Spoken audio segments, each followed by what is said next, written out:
கையெடுத்து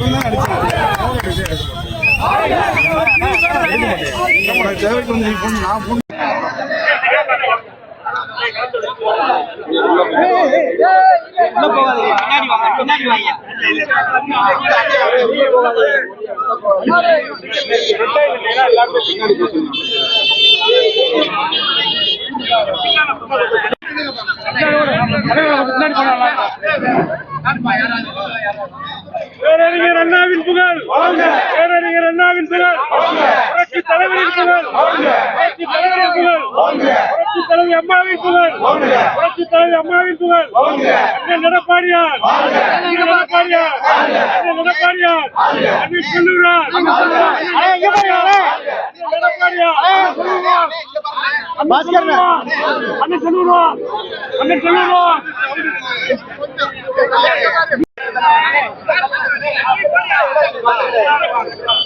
கொஞ்சம் கீழே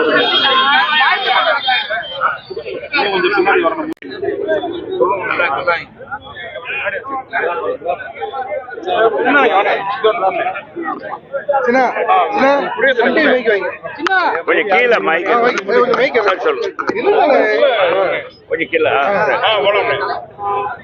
பேரறிஞர் பெருந்தை அண்ணாவுடைய 117வது பிறந்த நாள் பெருவிழாக இன்னைக்கு அனைத்து இந்திய அண்ணா திராவிட முன்னேற்ற கழகத்தின் சார்பாக மூன்றாம் தலைமுறைக்கு பொறுப்பேற்றிருக்கின்ற புரட்சி தமிழர் எடப்பாடியாருடைய ஆணைக்கிணங்க தமிழகம் முழுவதும் பேரறிஞர் அண்ணாவுடைய திருவுருவ சிலை எங்கெல்லாம் இருக்கோ அங்கெல்லாம் மலர் மாலை அணிவித்து இன்றைக்கு அவர் புகழ் தாங்குகின்ற வகையில், புகழை பரப்புகின்ற வகையில்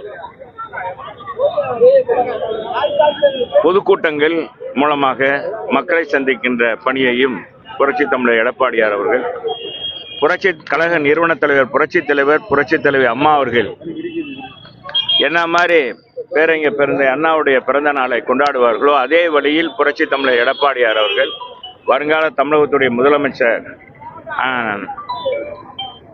அண்ணன் அவர்கள் இன்றைக்கு எடுத்துக்க சொல்லி ஆணையிட்டு அதன் அடிப்படையில் மதுரை மாநகர் மாவட்ட கழகத்தின் சார்பாக மாநகர் மாவட்ட கழக நிர்வாகிகள் அனைவரும் இன்னைக்கு மாலை அணிவித்து மரியாதை செலுத்துகிறோம். பேரறிஞர் அண்ணாவுடைய ஒருவர் பிறக்காவிட்டால் தமிழுடைய இந்த தனிப்பெரும் குணம் தாய் திரு தமிழ்நாட்டினுடைய பெருமை உலகெங்கும் இன்றைக்கு கிடைத்திருக்காது.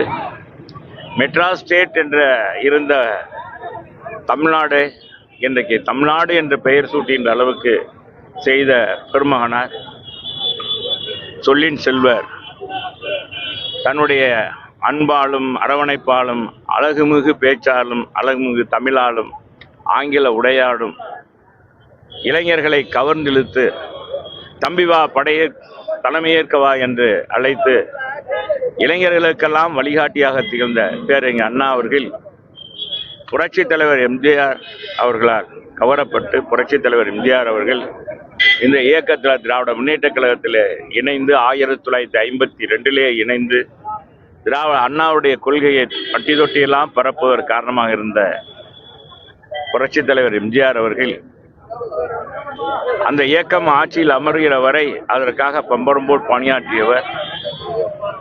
அண்ணாவுக்கு பிறகு மறைவுக்கு பிறகு இந்த திராவிட முன்னேற்ற கழகத்தை ஒரு வழிநடத்தக்கூடிய சாமானியனாக இருப்பார் என்று டாக்டர் கலைஞரை தலைமையேற்க வைத்த புரட்சி தலைவர் எம்ஜிஆர் அவர்கள். அப்படிப்பட்ட தலைவரையே பதம் பார்த்தவர் தான் கலைஞர் கருணாநிதி.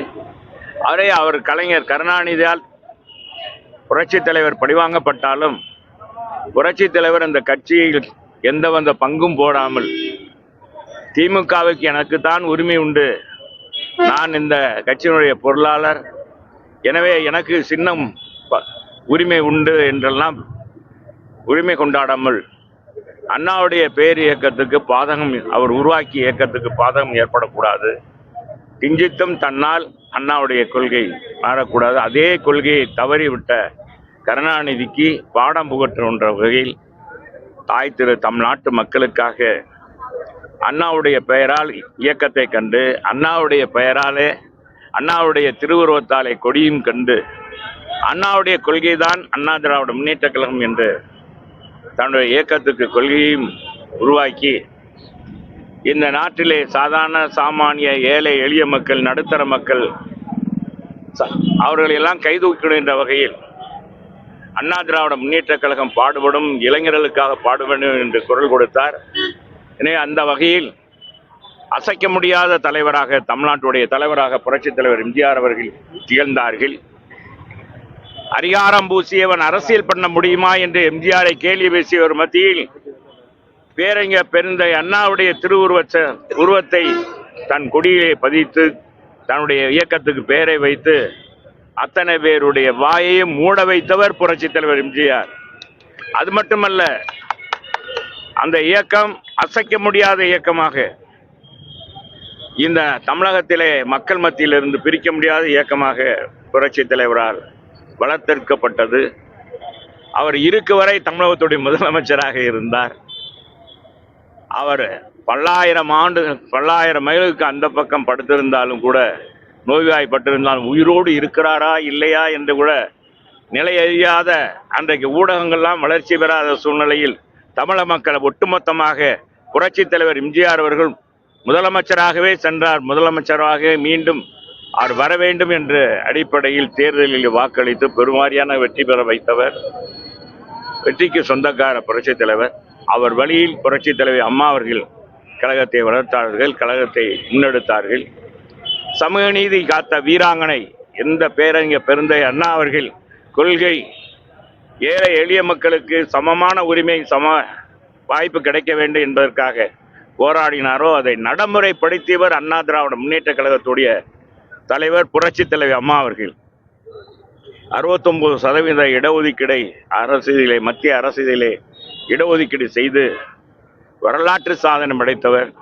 தந்தை பெரியாருடைய வாரிசாக போற்றப்படுகிற ஆசிரியர் வீரமணி அவர்களால் சமூக நீதி காத்த வீராங்கனை என்று பாராட்டப்பட்ட ஒப்பற்ற தலைவர் புரட்சித் தலைவர் அம்மா அவர்கள். அதே வழியில் இன்றைக்கு புரட்சித் தலைவி அம்மாவுக்கு பிறகு இந்த இயக்கத்தை கண்துஞ்சாமல் காத்து கொண்டிருக்கின்ற அவர்கள் வழியில் 2 கோடிக்கும் மேற்பட்ட தொண்டர்களை பெற்ற மாபெரும் இயக்கமாக மாற்றியிருக்கின்ற வருங்கால தமிழகத்துடைய முதலமைச்சர் எடப்பாடியார் தான் என்று சாமானிய மக்களும், படித்தவர்களும், ஆசிரியர்களும், இன்றைக்கு அரசு அலுவலர்களும் ஒட்டுமொத்தமாக இன்றைக்கு பேசக்கூடிய அளவுக்கு அவர்தான் இந்த நாட்டை ஆளக்கூடிய தகுதி படைத்தவர். ஏன்னா நம்மளும் ஒருவர் நமக்கானவர் என்று எல்லோரும் பாராட்டக்கூடிய, போற்றக்கூடிய பண்பை பெற்றிருக்கின்ற அண்ணன் எடப்பாடியார் அவர்கள் மக்களை காப்போம், தமிழகத்தை மீட்போம் என்ற ஒரு தாரக மந்திரத்தோடு மக்களை சந்தித்து வருகிறார். சென்ற இடமெல்லாம் சிறப்பு. மக்கள் கடல் அலை போல கூடுகிறார்கள். அவர் பேச்சை கேட்கிறார்கள். சாமானியருடைய பேச்சை கேட்பதற்கு அவருக்கென்று கவர்ச்சி இல்லை, அவருக்கென்று பேச்சு அந்த கவிதை நடை இல்லை என்றாலும் நடைமுறை பேச்சு மக்களுடைய மனசிலே பட்டதை சொல்லுகிற பண்பாளராக இருக்கிறார். வரைய 26 மீண்டும் முதலமைச்சர் புரட்சி தமிழர் எடப்பாடியார். மீண்டும் அண்ணாவுடைய கொடி பட்டோலி வீச பறக்கப் போகிறது செஞ்சார்ஜ் கோட்டையில். மீண்டும் உங்களை எல்லாம் சந்திக்கிற வரை இன்றைக்கு இந்த 117வது பிறந்த நாள் பெருவிழாவில் பேரறிஞர் அண்ணா அவருடைய இந்த பிறந்த நாளில் சூளுரை ஏற்று கழக நிர்வாகிகள் ஒட்டுமொத்தமாக இன்றைக்கு தமிழக மக்களுக்கு, எங்களுக்கு நல்ல ஆதரவை தருகிற அந்த மக்களுக்கு என்றும் நன்றியுடையவராக இருப்போம் என்பதை இந்த நேரத்தில் தெரிவிக்கிறேன். நன்றி. நிச்சயமாக அவர் பேச்சுக்கு தான் சொல்லுவார். செயல்தரம் மிக்கவர்கள் எங்கள் தலைவர், எங்கள் அண்ணாவுடைய கொள்கை என்பதை தெரிவித்துக்கிறேன். நன்றி.